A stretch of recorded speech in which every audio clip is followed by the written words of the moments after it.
So I have a lot of people asking me about some techniques that they can use if they have a narcissistic person in their life, and a skill that you can use with a narcissistic parent, friend, boss, romantic partner, whoever. You could try practicing using a Teflon mind.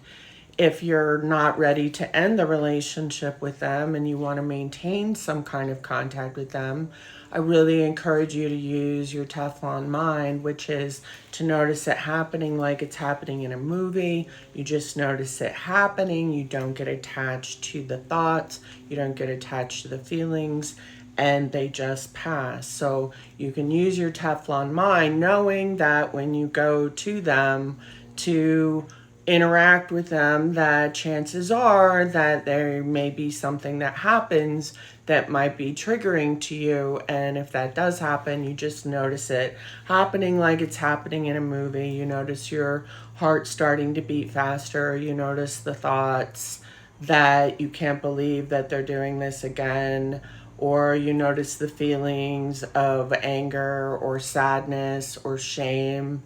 You notice the tension that you might be feeling in your shoulders or your jaw or in your head, and noticing the physical reactions, noticing the thoughts, noticing the feelings, but not getting attached to them. So that's another way that you can deal with someone who's narcissistic.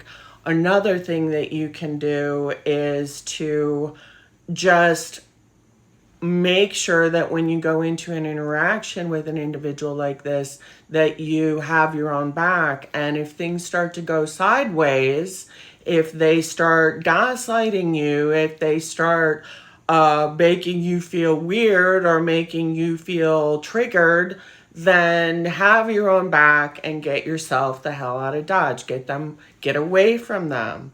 Tell them you're having big feelings and you're going to leave now. I'll talk to you later.